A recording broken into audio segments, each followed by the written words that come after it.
Hello, everybody, and welcome to QuickBooks Labs. We're here actually at the event of QuickBooks Connect 2025. We're actually at the QuickBooks Tips and Tricks stand, and I've got my QB Labs people with me, and also an honorary guest. Now, it's an annual guest, Tom Herbert. So, Tom, first of all, explain to the world who you are and why you're here. Hi, Aaron. Hi, everyone. Yeah, so I am the technology editor for Accounting Web. So I write, broadcast, and edit all things accounting technology. I love that. I love that. Right, let's go straight into it then, panel. Let's talk about this. So we've had some big announcements on stage. We were here. Got the crowd jumping for joy for some of the announcements there. We're gonna go through this first bit, though. The new term, power your possible. How do we all feel about power your possible? It seems to be what they want us to live and breathe. Anyone want to talk about it? Go for it.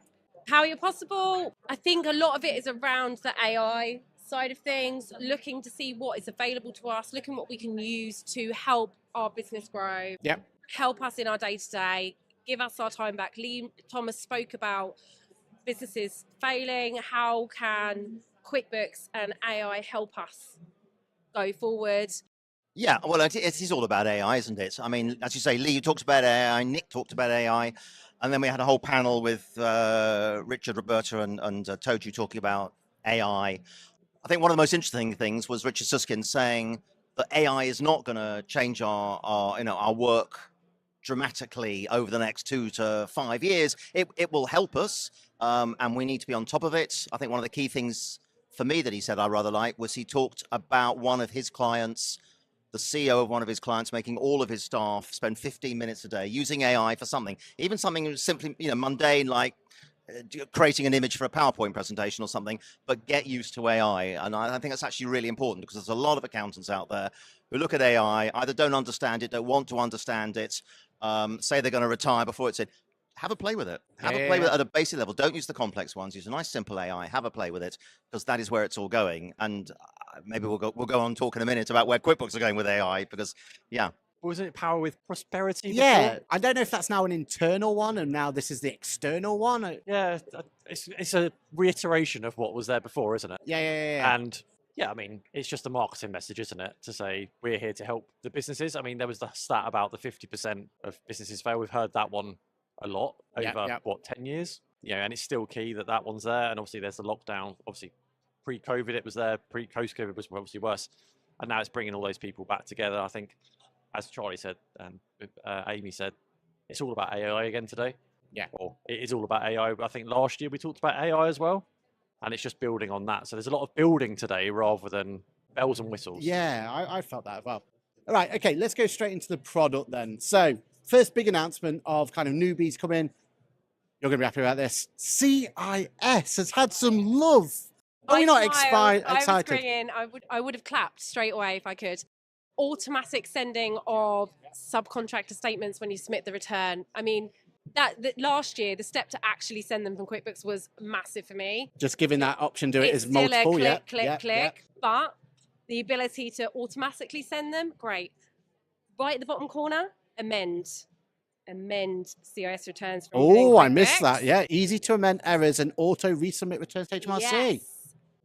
I don't know about anyone else. My clients will not do their bank feed and will not give us invoices on time to then submit it. So then we're having to faff around with the dates. Yeah. Because once you get past the 19th, you can't change it. So the ability to amend within QuickBooks without having to go to HMRC and do it manually, great, amazing, very happy. And Nick said on stage, this is best in class. I would say yes. Yeah. Compared to the other softwares that have got CIS functionality, having those bits make my life so much easier. So yeah, I'm very happy. And how's the readers think about CIS? Is it a big touch point for them, or?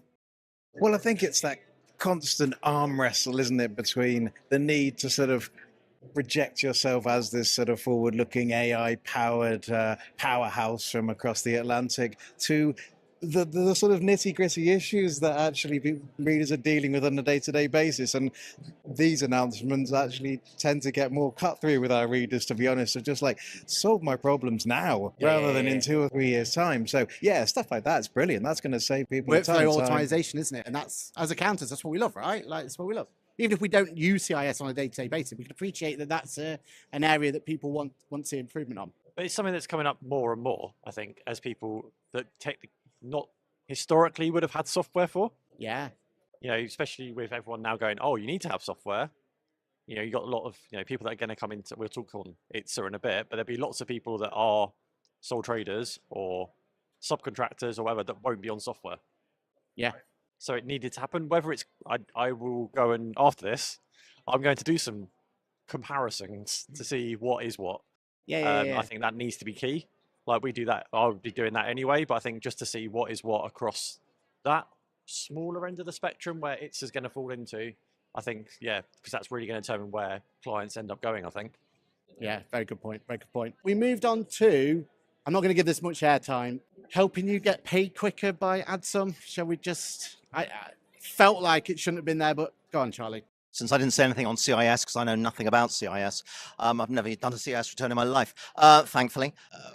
AddSum, yeah, look, I saw the AddSum advert come up a while ago. I can imagine it has some value for some people. My concern, so I mean, just for people who don't know what it is, this now pops up on the VAT filing page in QuickBooks that if you've got a VAT refund, there's a link to AddSum who will pay you within a couple of days. I mean, I assume it's a bit like factoring. I imagine they'll pay you 80, 90% of the sum within a couple of days of you filing a VAT refund claim. I mean, fine, if you've got an unusual refund, you don't normally have refunds, or it's your first VAT return and you are desperately short of cash, I can see some value in it.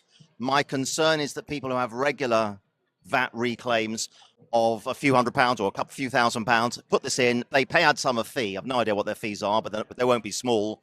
And then we'll get paid by AddSum 3 days or a week at most before HMRC pay them back. So I think they need to take that with care, that you really do need it before you pay out a big fee for something you actually don't need. It's know your audience, right? I don't think we really should have had it on stage. In my opinion, I just feel like it'll be good for certain scenarios and everything else, but as accountants and bookkeepers, we're all very wary of it, let's put it that way. I mean, I would just very quickly add, I think at the very least, look, they've got to deal with AddSum, that's fine, they're a commercial business, but I think they should have a warning on there or a note on there saying, if you have an accountant, talk to your accountant first.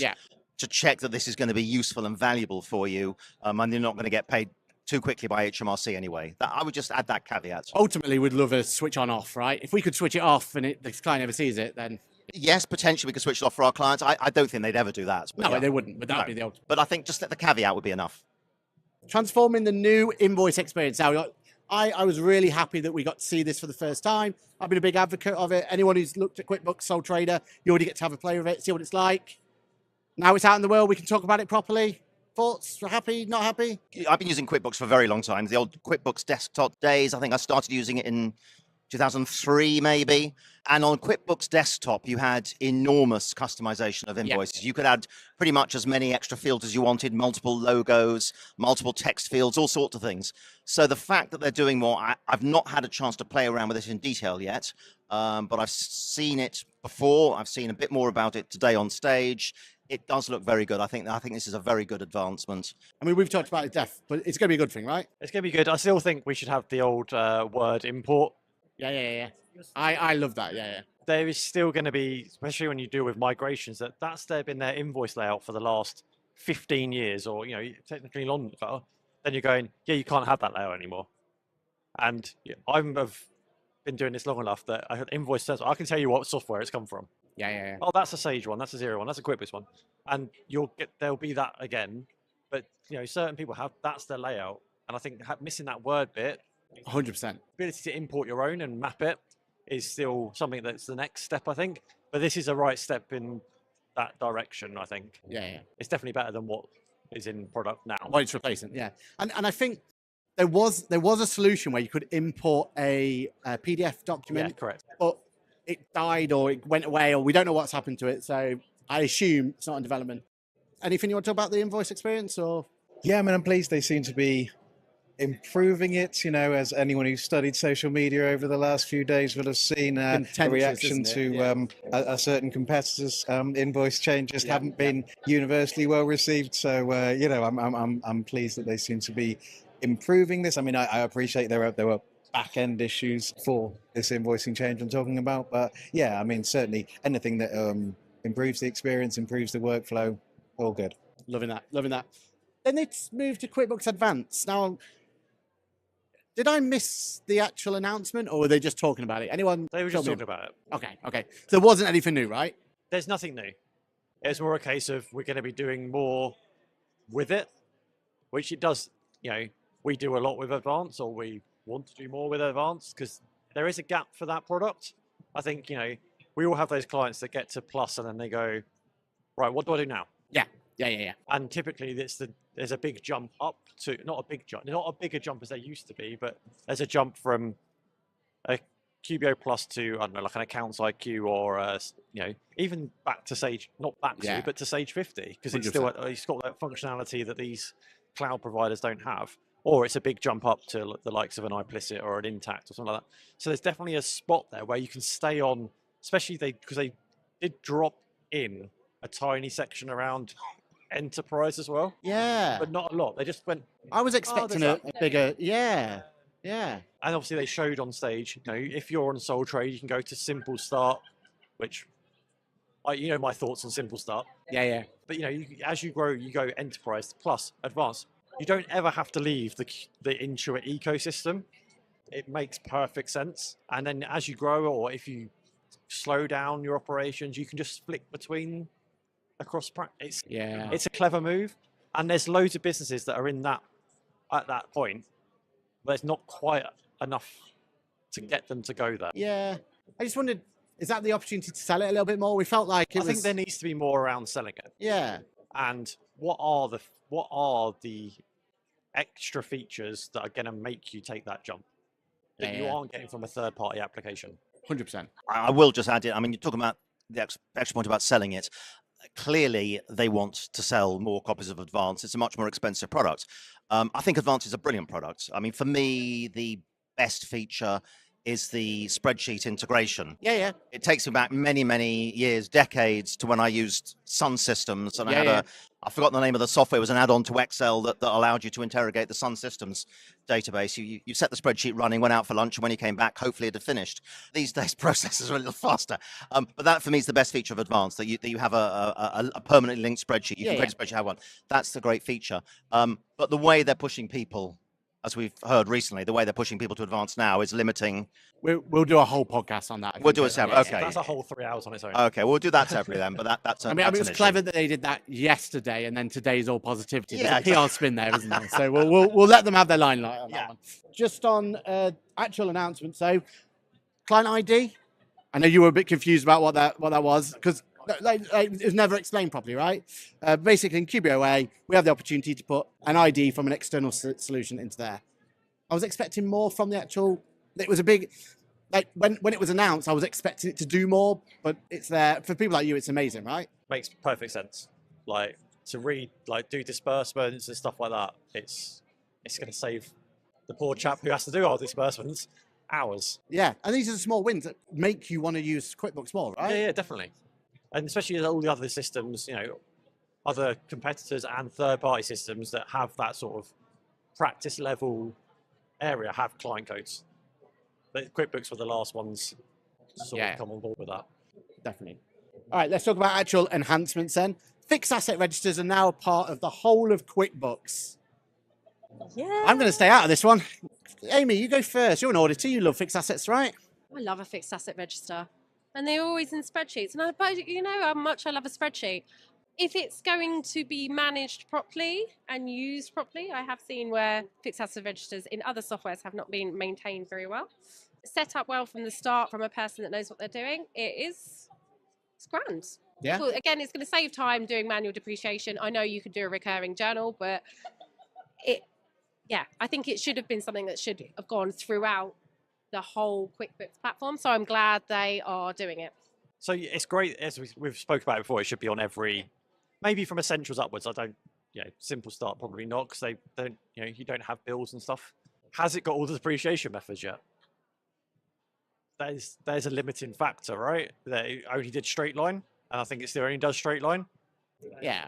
They need to sort that bit out first before you can then say, or at least provide that in advance. Like, give us a reason to want to. Well, it should be across all of them, right? No Yeah. one's just doing straight line. Yeah, true. I think that needs to be brought into it pretty soon. If you can compare it to other competitors, and not many people use the competitors' fixed asset registers because they're clunky, they don't work properly. If you change something, they error and you have to redo everything. But if they're looking at advanced and then upwards, those systems have decent fixed asset registers that they're going to have to compete against. Yeah. And it's a unique selling point. Yeah. If it works and has all those methods. So yeah, I'll keep my opinion. I will rant about it. I haven't looked at it in detail, but I think it's useful. It's great that they've got it, but they need to build in automatic depreciation calculations. It is that. You need the facility to choose what's the percentage rate you're doing. Is it straight line or reducing balance? Yeah. And the ability to automatically calculate it. And if you then, for example, were to go actually, no, I'm going to reallocate this out of fixed assets and put it to repairs or whatever, then you can recalculate. It's not a journal that's in, then you've got to go manually change it. It should track all of that and automatically recalculate if you need for a period that's not yet been closed. And also then, given that they're doing final accounts and tax returns, the ability to then push those figures through, calculate capital allowances and all the rest of it, it's an obvious win, and surely not difficult. Once you've got the fixed asset register, the rest of this stuff is easy. And I'll keep my mouth shut. Anything from your end? Is it the other kind of community crying out for feature parity? Was this one of the things they went, I'm only 1.0 because it's got fixed assets, or? No, to be perfectly honest, but I would say it's an interesting direction to travel. We might go on to talk about the FRS 102.1a stuff, but it's a trend, it's a direction of travel, isn't it? I'm not saying that all the big players are seeing a complete commoditization at the very lowest end of the market, but there's a definite sort of upreach there into those more complex businesses, and so being able to offer, I appreciate there are changes to company thresholds that make it easier to sort of move on to there, but also I think the demand to have more stuff under one roof rather than having this grab bag of tools that people are going to be dipping in and out of, as it were, as well. So yeah, I mean, whilst there isn't a specific demand for that, I'd say it is indicative of a wider trend in the industry, as it were. Makes sense. Yeah, nice one. All right, just so we've covered it, other enhancements were bank connection enhancements and work papers and pro tax getting their love as well. Promise of FRS 102A coming soon. We're kind of expecting it, right? We hope we see an improvement to the product as well. That's what we're hoping for, but we'll see how that goes along. And the bank connection enhancements, I was expecting them to talk about the app integration. Anyone seen it yet? That we were talking about the other day. Yeah. I thought that was an announcement today. That's what I thought. These are the things we stumble upon, aren't they? Yeah. Which is very interesting. So Tom might not have seen it. The app integrations where you could connect Squarespace, eBay, Amazon, PayPal, and there's one more confirmation. Shopify, I think, into the bank, which has just been stealthily added into advance. No, it was in everything, wasn't it? It's in everything, yeah. Stealthily added in, but no announcement. No talk about it. Like, that would have been an instant win. I think we've said this before, is that things get put into QuickBooks and there's no big song and dance about it from a marketing perspective. It's, there you go. Yeah. And sometimes that's not, they probably should shout about things like that. I mean, it's good for us. We get to announce it as a world exclusive, but it shouldn't be from us, right? Yeah, we message everyone going, have you got this? Yes. All right, we need to talk about it. Yeah. But, from a marketing perspective, if they come out today and went, look, you're going to love it, because you're going to love this.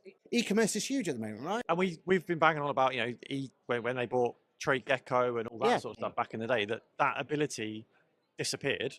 And we thought when they bought Trade Gecko, we were like, oh, this is going to be amazing. Never happened. This kind of is bits of it, but they've not shouted about it. Yeah. And it's a big shame, really. And I've played with it both in UK and US. It's absolutely brilliant. There's no point talking about it now because it wasn't announced, right? There was another announcement, the slide before, which was interesting. Oh, go on then. What did I miss? Oh, client console. That's the one. Client console beta. And I will say, like, it's great that they've announced these things. Can we see them on the stage? Yeah. So I think it's basically, obviously, there was Dex Precision that had, you could connect your zeros QuickBooks and you had that oversight. And if you're a single practice with just QBO, or you don't have that insights, and I know the people in blue have their insights dashboard, it makes sense for QBO to follow suit. And then it's in product, because it's one of the things like, and without seeing it, I don't know what data is going to be sourced there. Yeah. Is it transaction numbers? Is it turnover? Like, where does it sit? Or is it just a comparative to what the competition have got? There's no clarity there, is there? And it'd been good to see what it looks like. I don't know if this is in beta, but I think that's the bit that was missing on the main stage, was this is what it looks like. You almost need a go-to breakout room A to see this in more detail, right? Exactly. That's what we need. That's what we need, yeah. By far, the bit that I think people were mostly wowed about, because there is a wow factor to it, right? I played with it. I've used it in the US. I've used it in the UK. Part of the beta. I'm doing a talk about it later. I absolutely can't wait to talk about this more. We're still under kind of NDAs in certain bits.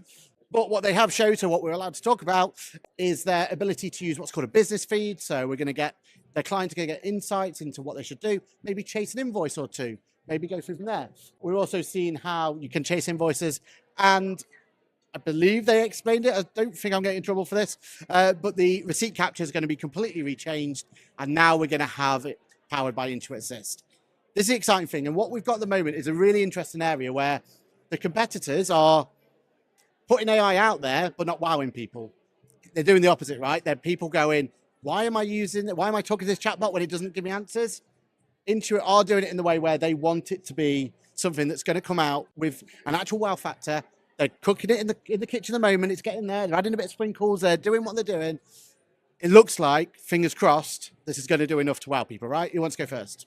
With this, it's actually not too difficult at the moment to stand out. I think what accountants and bookkeepers, they're crying out for is just a level down. We've had a lot of top level stuff about how it's going to automate your workflows and things like that, but not actually. I think there's the how, isn't it? It's that sort of GCSE English question, to get you from a grade C to a grade A, isn't it? They don't have letters anymore, do they? But the point still stands. It's that analytic thinking. It's like, okay, how is that going to do that? And so even just saying, okay, for agentic AI, for example, okay, we'll have an onboarding agent that'll do all the donkey work of sort of pulling all that data in and completing those, a set of tasks for you and things like that. And they've got, oh, okay, I see how that works now. And that's demystifying some of this artificial intelligence that I think is so important that, rather than just this big terminology facing you down that will make people bury their heads in the sand, to be perfectly honest with you, and just not engage with it. Whereas actually go, oh, that's what it does. Oh, that's not so scary. I do a bunch of that stuff anyway. So I think it's speaking to people on a sort of day-to-day level. Yeah, 100%. I mean, have you played around with it yet, Sam? I can't remember. Yeah, we played around with it a bit. Yeah. And, the big, was it this time last year, or it might have been the year before, where Intuit Assist was unveiled as a big bang sort of thing. And it's slowly been building on that. I think this first iteration is all about automating workflows. That's what it's doing. It's not trying to change the world. And like Tom's saying, like, accountants don't care about that, but they want this bit. This is going to save me 5 minutes. Yes, great. I can now do something else. Yeah. And it's just bringing it down into they've realized we can't do everything with it initially. Let's bring it in line a bit more, I think, into what they've actually listened. They've listened to what accountants and the feedback that was given, I think is key. Yeah, exactly. And we're going to have to wrap up now because I've got people turning up. So I want one word. What was your feedback from the event, from the announcements? Could be more than one word. Go for it. AI efficiency. AI efficiency. It's got to be AI, but I would like to see a bit more detail, a bit more flesh on the bone. But essentially, yeah. I mean, AI is what everybody's talking about in every industry. Yeah. Yep, it's the same. I think AI is the talk of the day, isn't it?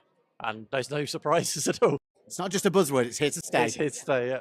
Just to give you a bit of variation. Good.